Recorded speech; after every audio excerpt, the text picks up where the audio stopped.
Magandang umaga Luzon, Visayas at Mindanao. Ito pa rin ang COMELEC KBP PiliPinas Forum 2022. Ito pa rin si Elmar Acol ng Bombo Radio Philippines. Abay, binabati pala natin yung mga KBP member stations at doon din sa mga nakahook up iba pang mga network nationwide sa ating panel interview. At muli natin makakasama ang veteran broadcast journalist mula sa CNN Philippines, Rico Hizon. Abay partner, welcome back Rico. Partners, nice to be back for this KBP COMELEC Election Forum. Maraming salamat, Bombo Elmar. And of course, gusto kong batiin. I would like to greet all our voters, ang ating mga botante na nanonood sa ating ngayong umaga all over the country. Alam po natin, malapit na po ang eleksyon. May 9, 2022. At sa pagkakataong ito, I would also like to welcome, makakasama natin ngayon sa forum na ito, no less than the Vice Presidential candidate and currently the Senate President of the Republic of the Philippines, Vicente Tito Sotto, who is joining us via Zoom. Bombo Elmar. Thank you, Rico. Of course, kasama rin natin si Bombo Jane Buna mula sa Bombo Radio Philippines. Magandang umaga rin sa iyo, Bombo Jane. Maraming salamat, Bombo Elmar. Nais ko lang batiin ang ating mga listeners, viewers, lalo na sa pamamagitan ng social media accounts, ang Facebook at YouTube channels. Mayong buntag sa inyong tanan. Magandang umaga. Magandang umaga muli, Bombo Jane. Hindi na po tayo magpapaligoy-ligoy pa. Nasa kabilang linya na ngayon via Zoom, video ng komunikasyon, Vice Presidential Candidate, Senate President Tito Sotto. Good morning po sa inyo, Mr. Senate President. Kung mahalal po kayo bilang Vice Presidente ng bansa, paano kayo magiging epektibong katuwang ng mananalong presidente para ihaon ang ating bansa mula sa mga problema at krisis na kinakaharap? You have 5 minutes opening statement, Senate President Tito Sotto, sir. Go ahead. Thank you. Maraming salamat. Magandang umaga po sa inyo, Rico, Bombo Elmar, Bombo Jane, at sa lahat po ng tagapanood, tagapakinig. Una po sa lahat, kailangan ibalik natin ang tiwala sa gobyerno. Para magawa po ito, kailangan po natin yung mga klase ng pamumuno na tinatawag na leadership by example. Meron po akong taglay na kakayahan, katapatan at katapangan. Kakayahan sapagkat ako po'y meron na pong 30 years in public service. 24 years as a legislator, 2 years as chair of the Dangerous Drugs Board, and 4 years as vice mayor. Meron po akong 244 laws, principally authored and sponsored. Principally sponsored, hindi po co-author, hindi po co-sponsored. And then the Dangerous Drugs Act of 2002. Sa po yan doon sa mga listahan na yun, Bayanihan 1 and 2, Doktor para sa Bayan or the Medical Scholarship, the Mental Health Law, the Fisheries and Aquatic Resources Code, the Calamity Fund Act, and the cityhood of 33 cities, 11 of them in Metro Manila. Pagdating naman po sa katapatan, sa 30 taon na po naging bahagi ng serbisyo publiko, hindi po tayo nadawit sa kahit anong korupsyon. Nanatili po tayong tapat sa tungkulin sa Diyos at sa bansa sa pamamagitan po ng pagsulong ng mga batas na makakapagginhawa sa buhay ng bawat pagulang Pilipino na hindi po kinokompromiso ang integridad, prinsipyo at pananampalataya sa Diyos. I have maintained a physical presence, physically present, never late in session, even at the height of the pandemic. And ako lang po at sa Senator Lacson, never absent, never na late. Doon po sa pandemic na 2 taon na kung saan yung mga iba nga ay alam naman natin na nagtago. Anyway, at the height of the pandemic, I value the trust that you have given me all these years. Pagdating po sa tinatawag na katangan, hindi lamang po pagsulong ng batas ang ating mga ginawa bilang isang senador. Nagawa rin natin po ang mga mahalagang investigasyon laban sa katiwalian sa gobyerno. Gaya po ng interim reimbursement mechanism ng PhilHealth, yung smuggling sa Bureau of Customs, yung issue ng implementasyon ng GCTA, ang National Believed Reasons, at smuggling ng agricultural products na kinasasangkutan ng Department of Importation, Department of Agriculture, pati na rin yung anomalya ng Smartmatic noong 2016 elections. Lahat na ito, higit pa, ay siniwalat natin, siniyasan at kinasuhan doon sa ombudsman at pinailan po namin. Hindi po ang pinili na ay plenary, So, walang mas mabuti magpatupad sa mga batas na ito sa tingin po namin, kundi yung mga gumawa ng batas. Yung po ang tingin namin, kulang po sa ngayon ng implementasyon itong magagandang batas na ito. Kaya po, ang isa sa mga ginusuri po namin ay yung tinatawag na budget reform. The single most important piece of legislation every year is the budget, the GAA, and it has not been implemented properly. Wastage, 328 billion a year ang wastage, unused. Wala pa po doon yung abuse. So, yun po ang aking mga pananaw at sa tingin ko po ay yun po ang simulan ng ikabubuti at iaangat ng ating bansa in the next 6 years. Alright, thank you, Mr. President. Bago tayo mag-break sa ating commercial break, itatanong ko lamang, we're just curious, baka yung mga listeners din natin, viewers, kung bakit wala po kayo rito sa studio. By the way, saan po kayo ngayon, Mr. President Soto, sir? Ay, huminto muna po ako dito sa bahay sapagkat para makapag-zoom sa inyo, ako po'y papunta sa, dapat ngayon ay nasa Dumaguete, pero binigyan daan ko po na magkaroon ng pagkakataon na makaugnayan kayo dahil dito sa COMELEC na PiliPinas Forum. At ako po'y in a short while, after mag-usap po tayo, ako ililipat na doon sa kabila at ako ililipat papuntang Silay City and then Bacolod. Abay, maraming salamat po, Senate President Soto. Mamaya, i-reserve nyo po yung madagdag yung mga kasagutan. Itatanong natin, ilan na sa mga nakapending nating tatanong sa inyo, paano ka magiging kaiba sa mga naigdaang Vice Presidente, usapin din sa controversial na isabong at iba pang mga usapin sa ating bansa. Huwag pong bibitaw dito sa COMELEC KBP PiliPinas Forum 2022.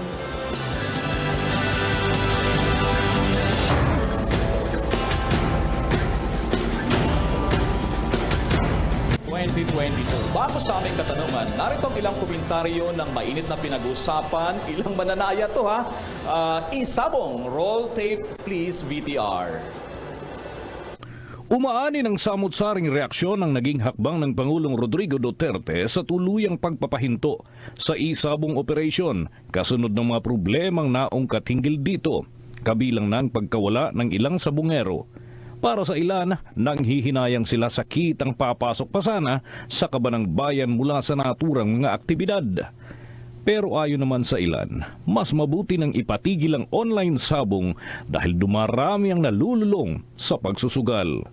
Para sa akin mas maganda yung kasi maraming nalulung nun maraming nawala ng trabaho dahil diyan kasi pupuyatan yan. Nagsasabong ako, kaya lang legal ang sabong ko, ayaw ko ng sa cellphone. Kasi yun, maraming daya din siguro yan Ayun, nasa legal, parang walang daya kasi nakikita mo talaga na personal. Sa ngayon nila, hindi na lang mga nakakatanda ang nahuhumaling sa sabong, kundi maging ang ilang kabataan ay nagiging bisyo na rin ang ganitong gawain. Minsan alam mo ng tao kahit wala nang may bilang pagkain, sa sabong pa. Yan ang hindi maganda. Pero ito na ni Presidente na ipatigil, it's okay. Para mabawasan yung minsan ng ng mga kabataan na hindi na sila makapagsabong. Nagbabakasakali po Baka yung hawak nilang pera manalo. Minsan kasi hindi mo masasabi, mas lalong nasisilat naglalaro din kami niyan, pero hindi naman kami lulong na lulong sa pagsabong. Parang ginagawa lang namin libangan yan. Kaya sa 100, 200, pag natalo yun, tigil na. Okay po na mahinto na boss yung online sabong. Marami po kasing nalululong sa talpakan na yan. Kaya po mas maganda po yung ginawa ni Pangulong Duterte na ipahinto na lang yung online sabong, sir. Pinakamaganda, sir, yung regular na sabong na lang po. Wala nang online para hindi na rin matuto yung iba na tumalpak. Maraming nasisira talaga buhay dyan, boss, sa talpakan na yan. Kaya Pangulong Duterte talagang pasarado mo na para wala nang malulung pa. Yan, although sa pagkaalala ko, Mr. Senate President Soto, matagal na itong nirekomenda ng Senado, pagpapatigil ng online operation ng isabong. Aking katanungan po sa inyo, ano po ang inyong reaksyon at mangyayari sa mga pending na prangkisa ng online operation ng isabong, President Soto, sir? una sa lahat, it's about time. Kasi yung unang hearing pa lang namin, I already filed a motion which the Senate approved that we recommend that PAGCOR actually suspend it muna while investigating. Pero sa amin, dapat yun itigil na. But then again, ang PAGCOR decided to bring it up to the level of the President. Of course, that means gusto kasi nila. Dahil it's within their power na pagtigilin yun So, ngayon na ginawa ng Presidente yan, okay na, mabuti naman ganun. At pagdating doon sa prangkisa, mabigat po pagdadaanan sa amin noon. Una sa lahat, ang nakalagay po sa Konstitusyon, ang pwede pong bigyan ng prangkisa ng gobyerno ay yung tinatawag ng mga public utilities. Ang tanong, ano ba ang isabong ba ay public utility?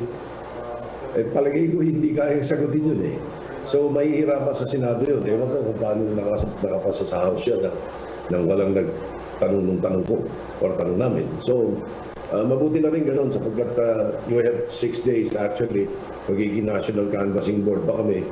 Palagay ko po ay hindi rin namin matatalakay ang prangkisa na nakapending po sa amin. At kung sakali sinabi na ng Presidente patigilin yan, mahirap na po sa atin. Gawin nila sa ibang bansa pero dito po sa atin maganda yung Alright, thank you, Mr. President Soto. May dadagdag din ng katanungan sa inyo, si Rico Hizon ng CNN Philippines. Go ahead, Rico. Tito Sen, just to follow up on that issue of the e-sabong, this will mean 600 million worth of lost revenues for the government. If you become the Vice President, how do you plan to fill this shortfall of 600 million pesos?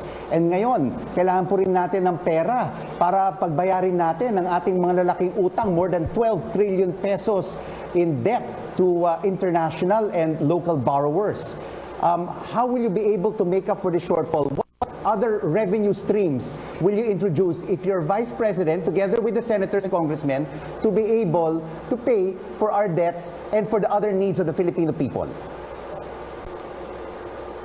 Napakarami yung ibang paraan. Yung pong binibigay sa atin ng 640 million, a month ba yun or whatever, pag kinumpute mo, kulang pa yun They were not giving us the proper revenue to government. Huwag kayo maniwala 600 po. Huwag maniwala 60 billion a month lang ang income doon at 5% lang yung sa mga operator. Napakadaling sabihin yun, but it can never be proven. Kaya yung 600 plus na binibigay sa PAGCOR, barya yun. So agrabyado tayo. Now, if you're talking only of 640 million, there are 328 billion a year unused by the national government for the last 10 years. And we've been crying out loud about this 328 billion. Wala naman kami magagawa. Legislatura lang kami. Kaya kami pinagkakakat yung hindi naman nagagamit. But then, the national government has been lax in this particular issue. Yung unused pa lang yun.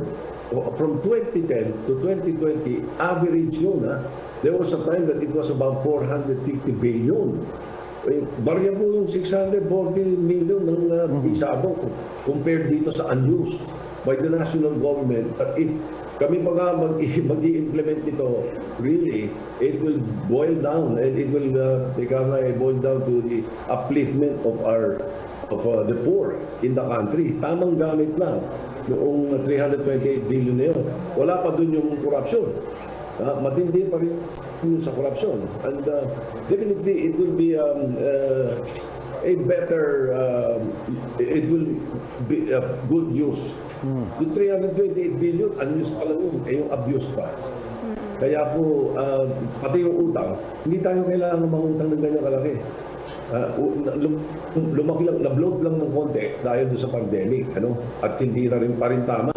Kaya ang proposal namin, sa akin ang proposal ko, on a personal level ito, dapat tayo nagpo-produce ng sarili nating vaccine. Dapat nagpo-produce tayo ng sarili nating PPEs.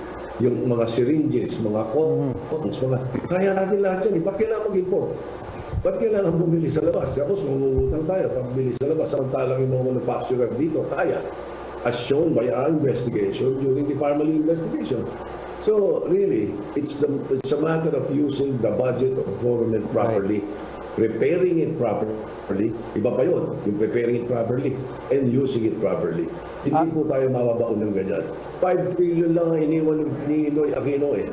5 trillion lang ang utang na iniwan ni Noy Aquino. In 6 years, 12 trillion ang utang natin. Well, your guess is as good as mine kung paano nangyari. Senate President, I'd like to ask you a question about business and jobs. No, most of our enterprises here in the country are made up of micro, small, and medium enterprises. 99.5%. Many of them suffered during this pandemic, and they need help. Kayo po ni Senator Lacson have been saying that we need to empower the MSMEs. Can you give us 3 important points that you will be undertaking if you and Senator Lacson become President and Vice President of the Republic to improve the state of our MSMEs?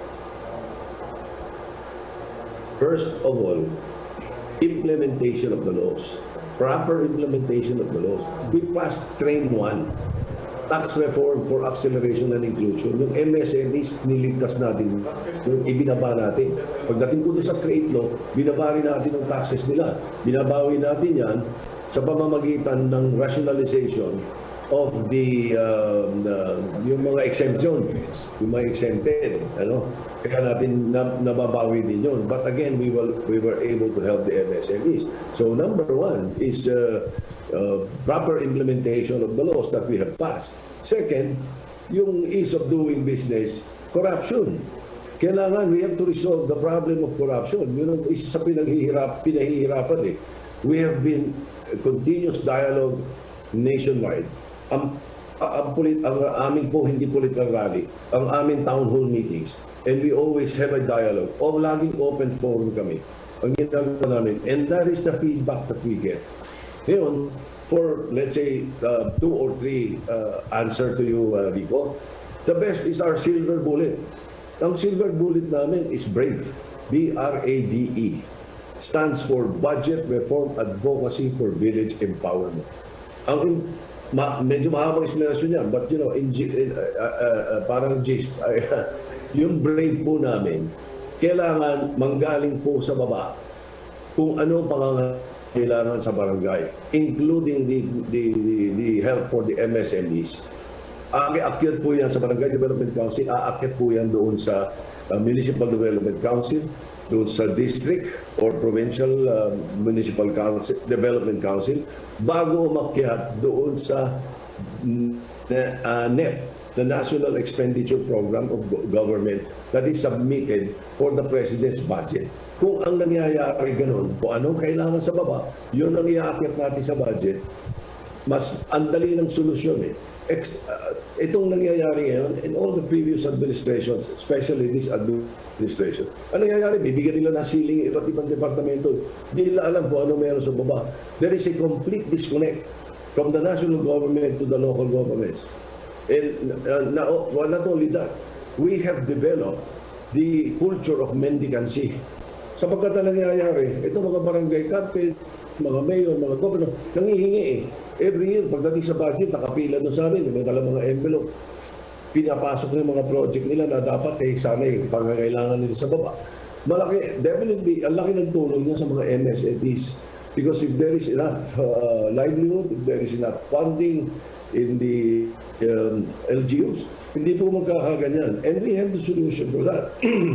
Given the chance, I can tell you what we can do with the 328 billion that is unused. Alright, Senate President Sotto, bago tayo mag-break, may pahakol na tanong sa inyo si Bombo Jane. Go ahead, Bombo Jane. Mr. President, gusto ko lang itanong, paano pala kayo magiging kakaiba sa mga nagdaang Vice Presidente, lalo na kung sakali lang naman, ay hindi mo kapartido ang manalong Presidente, Mr. President? Thank you for that question. I have been a consensus builder. I am the only Senate President who has been there for 4 years na hindi nagkaroon ng kudeta. Tingnan niyo yung records.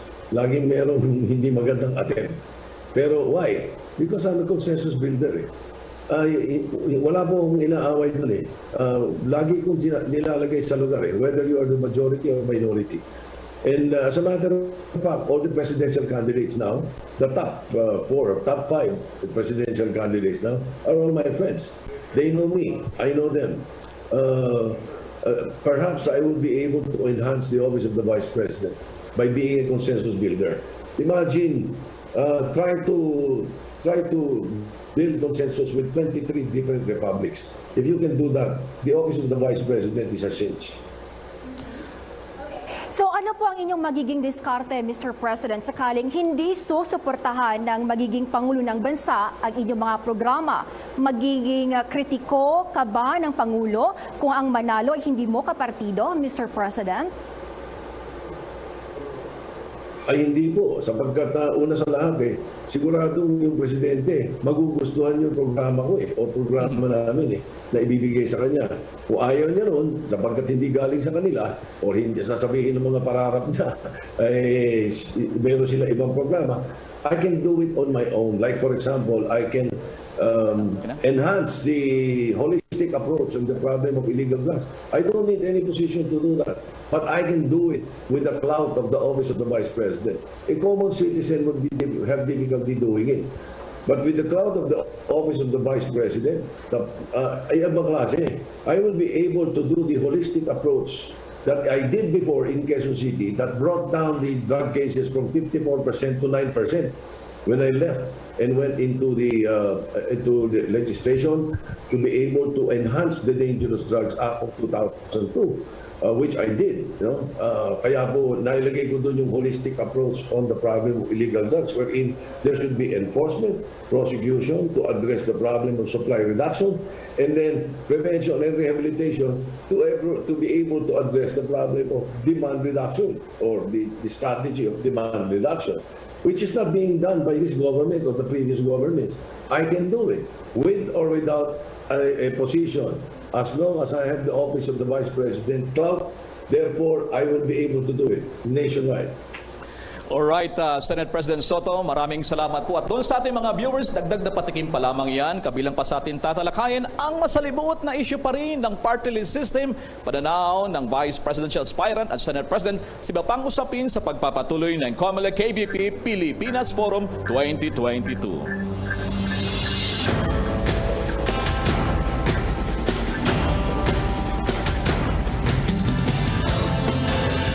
Masalimuot itong party list system sa Pilipinas, yung powerful position you attempted na magkaroon ng amyenda.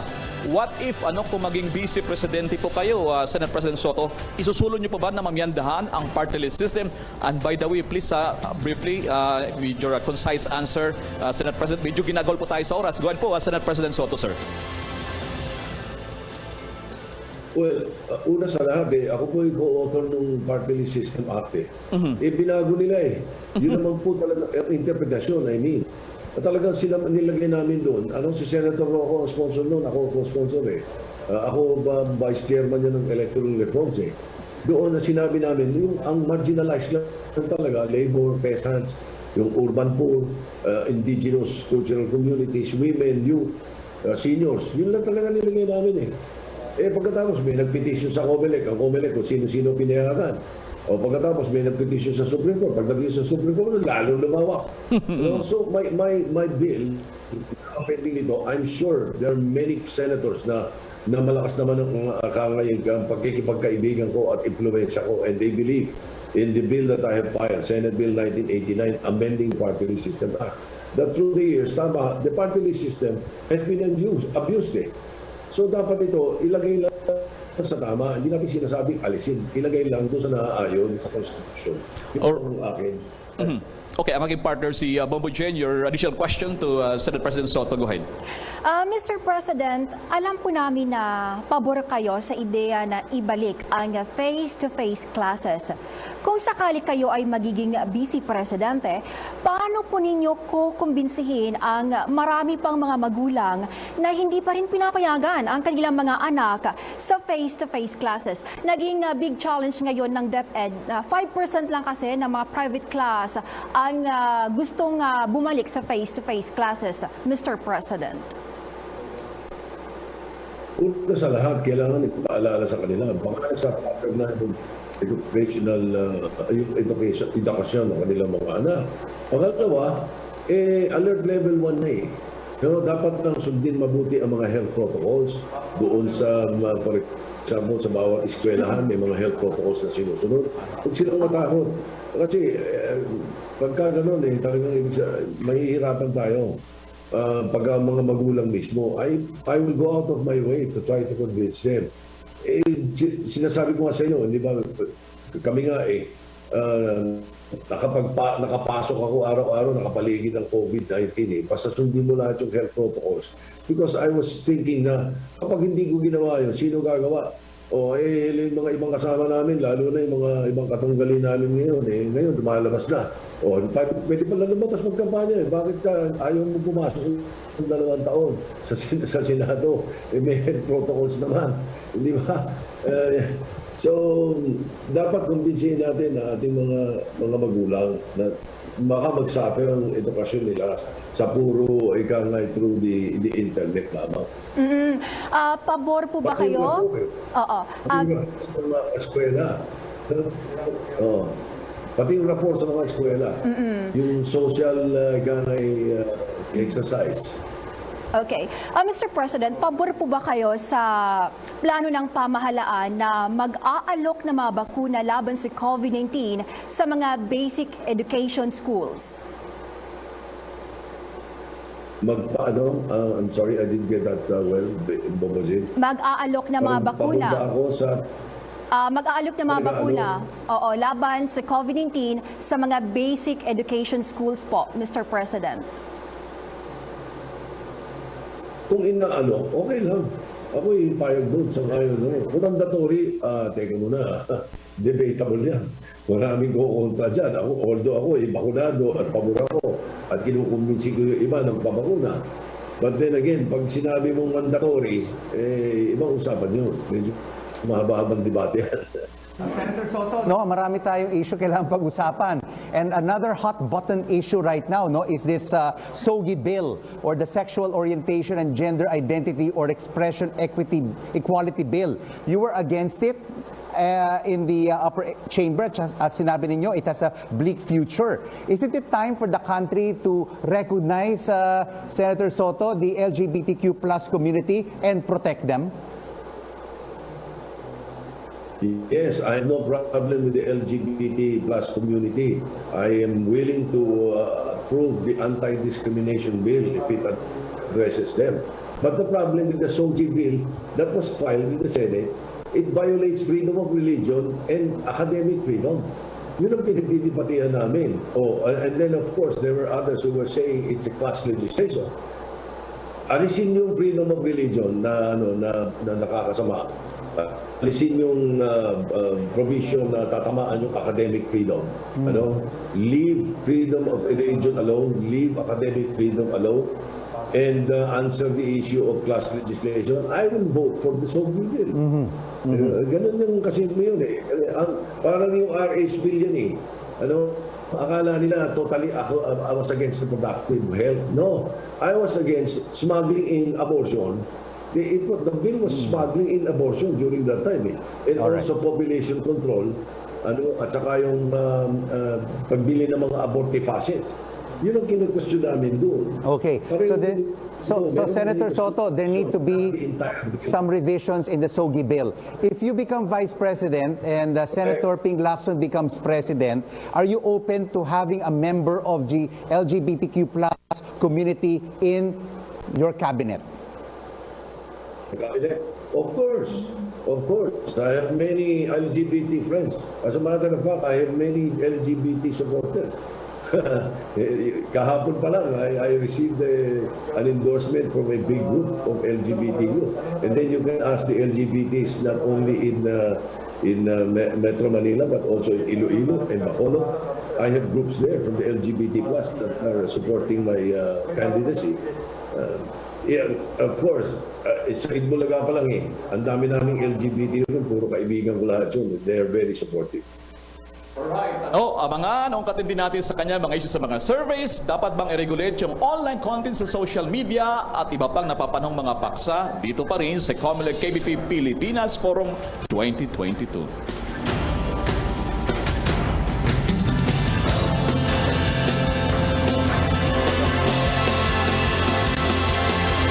Giant na Facebook to shut down the so-called troll farms. Kung kayo po ang maging Vice Presidente ng Pilipinas, ay isusunod niyo ba yung pag-regulate sa social media? Magpatupad ng restrictions o iba pang measures, Mr. President? I think I have to correct that. I did not call for the Facebook to shut down the troll farms. I got in touch with Facebook. They called me. They had set a meeting with me because I was telling them to shut down the abortion clinics websites, which is addressed in the Philippines. Abortion is illegal in the Philippines. Bakit nila pinayagan? So they immediately removed it. Doon sa issue ng mga, let's say, fake news, kailangan palakasin natin yung government networks natin. Sila pinagkukunan ng informasyon, ibalik natin yung Office of the Press Secretary. Para sila ang isa dapat mag-overall niyan. Meron akong pinayal na anti-fake news bill. Senate Bill number 9. It seeks to protect the public from what they call this deleterious effects of false and deceiving content. Senator, ang final ko. Senator, we have several minutes left before the end of this forum. I also wanted to ask you about this issue on the SIM card registration bill. It was vetoed by President Duterte. If you're Vice President, isusulong pa ba ninyo ito? How do you think it will be handled by the next administration and by the next Congress? I will do everything within my influence. To influence. I still have some influence, I'm sure. As Senate President, I still have influence with the incumbent senators and the incoming senators. And even the congressmen. Siguradong i-refile nila ito, ipapasok nila. As a matter of fact, I was giving the executive department a door out para imbis na mabito, maipasa pa rin namin. But then again, I don't think they responded positively. So, alisin natin yung SIM card registration lang itself. Alisin natin yung provision na kinestyon nung dating nung Pangulo ngayon. Siguro naman yung bagong Pangulo will definitely approve it because ang tinatarget natin doon kailangan ma-identify natin ang prepaid SIM cards na ginagamit sa bombing, ginagamit sa mga scam, ginagamit sa mga blackmail at ano. Yun ang target talaga ng bill ko, SIM card registration. Nasingitan lang na provision na hindi gusto ng iba na tatatarget yung internet. So we can remove that. Internet connectivity. We have so many problems even though we already have several players. How can we improve internet connectivity in the next administration, Senate President? Yeah. Ganda yan. We have to fund the necessary broadband highway. Ito hiningi ng DICT. Senator Lacson was the sponsor of the budget of the DICT. They were asking for a simple 18 billion to expand and to lay out the broadband highway for the entire country. Anong nangyari? Binigyan ng national government, ang binigay 900 million. Compared to 18 billion. Tinanong namin Senator Onasa, Secretary Onasa, what can you do with 900 million? Sabi niya, wala. Ayun, nagtutulong. Broadband highway. So that's what we should do with the next administration. We have to fund the DICT to be able to do that. Instead of wasting the money, putting the money in the pockets of those people around the national government. Ganun dapat ang tamang paggamit. Again, I go back to Mark May, budget reform. That is the answer. That is the silver bullet that we need. Okay. Mr. President, ihahabol ko lang ito na tanong, since limitado pong ating oras. Sa latest na survey po, hindi lang nagbabagong inyong ranking. Ano po ang take nyo rito? Especially, ilang araw na lamang ay halala na, Mr. President. Kasi ang natitingnan ninyo yung survey na kini-question kahapon lang nakita ko yung analysis ng Rappler ni Mr. JC Pumbayan na tama siya. 40% inaccurate sapagkat nakita yung pinag-aralan nila yung paano ginagawa yung survey, ay nakikita na talagang hindi pantay-pantay. Yun ang tinitingnan yung survey. I think we should look at all the other surveys because the independent survey says that I have very good figures. I have very good stats. So siguro baka yung iba nadideceive nun. Nagkakaroon ng mind conditioning na tinatawag. But really, even the president of Pulse Asia was interviewed by Ted Filon yesterday. Ted Filon says that hindi raw makapag-explica ng tama Naguluhan daw siya sa explanation kung tayo, pinakamaganda kung tayo maniwala sa mga survey. Maniwala tayo doon sa sino ang karapat-dapat na kayo natin. Alright, talagang kulang tayo sa oras. Senate President Vicente Tito Sotto, bibigyan po namin ng 1 minuto para sa inyong closing statement. Go ahead po, sir. Well, una po sa lahat, ako po'y gusto ko sana, siguro, sa ating mga kababayan, why don't you ask your candidates if they are true leaders? And nasaan sila nung pandemic?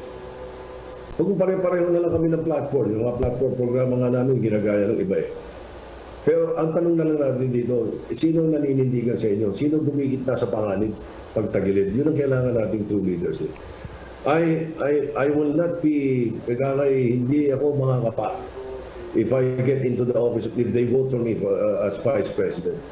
Hindi ko pagpa-practicean yung office of the Vice President. With my background, with the record that I have, the track record, I think I will be able to serve the country well.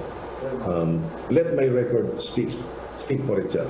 Alright. Thank you. Thank you din po. Maraming salamat, Senate President Vicente Tito Sotto III. Muli, maraming salamat sa panang binigay ninyo sa amin sa mga himpilan po ng KBP at mga nag-hook sa atin. Sa ngalan po ng Commission Elections, talaga namang itong layunin nila. Ang COMELEC, ang KBP at sa Manila Broadcasting Company mula po rito sa kanilang studio sa Pasay City. Nakasama aking partner, si Rico Hizon ng CNN Philippines, Bombo Jane Buna ng Bombo Radio Philippines. Ako naman, si Elmar Acol ng Bombo Radio Philippines. Abangan ang susunod pang mga presidential at vice presidential candidates dito lamang sa COMELEC KBP Pilipinas Forum 2022. Marami pong salamat.